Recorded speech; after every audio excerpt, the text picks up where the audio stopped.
I'd moved to a new town. This was a much nicer, cleaner, quieter town than the one I'd lived at before.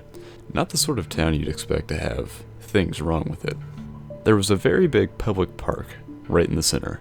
It housed rows upon rows of swings, slides infested with snake-like tunnels that weaved in and around the playground, providing a maze for children to lose themselves in their games. There was even a functioning merry-go-round, which always seemed to be slightly turning, inviting the children to hitch a ride on its platform of twirls. I have to emphasize on the fact that this was a quiet, peaceful town. The kind of town where kids could leave the house on their own and take the short journey to the park. I'd been given strict instructions by my parents that I should come home the second it started turning dark. My life was wonderful, or so it seemed. It was a Friday. I knew the day because I remember coming home with a large grin on my face, as I knew I had the luxury of non-stop playing for the next 2 whole days. I did what I always did. I chucked my school bag on the bed and was ordered to change into other clothing. In a matter of minutes, I was ready to descend into a world of fun. Nothing could stop me. The tunnels were my favorite.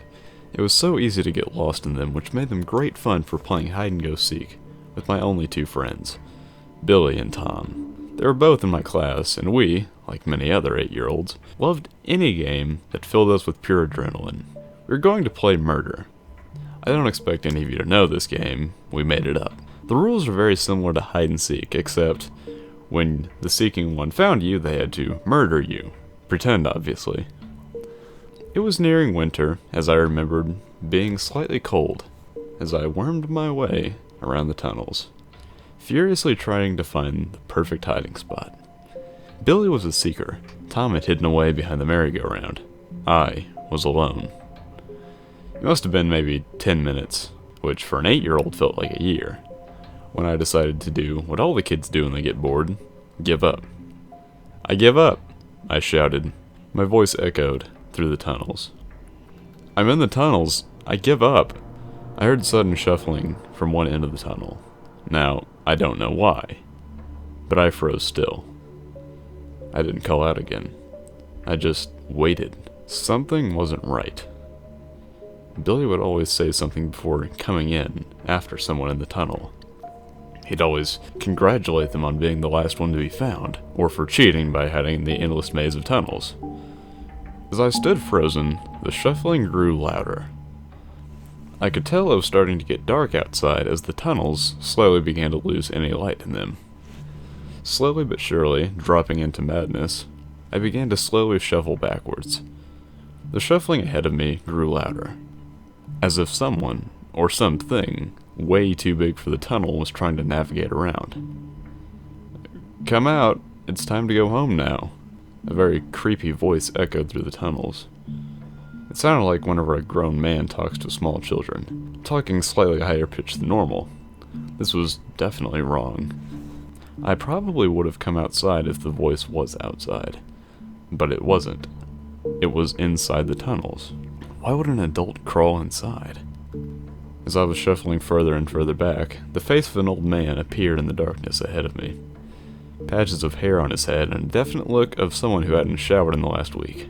I couldn't see what he was wearing, but I knew it was tattered old clothes. He had a sharp, scraggly beard, which was peppered with dirt.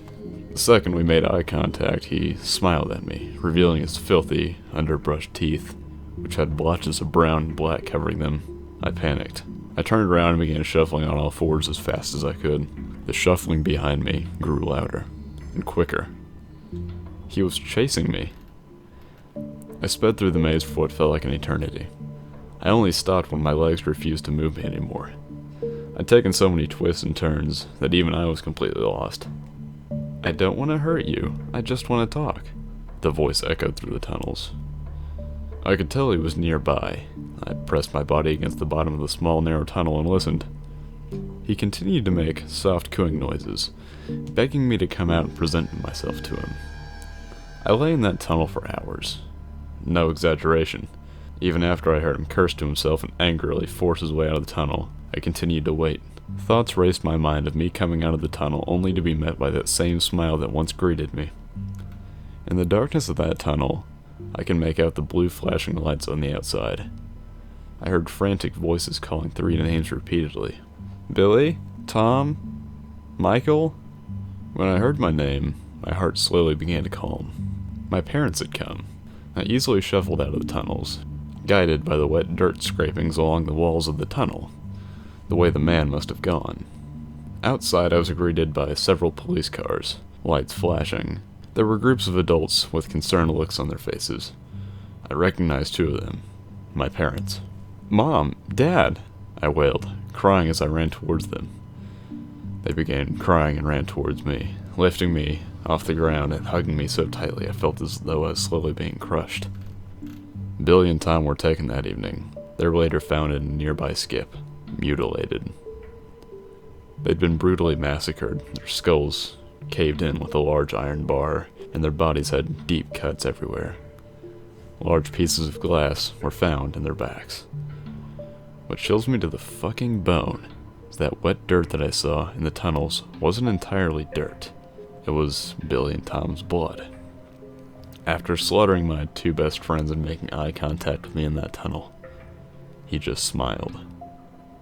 He had won the game.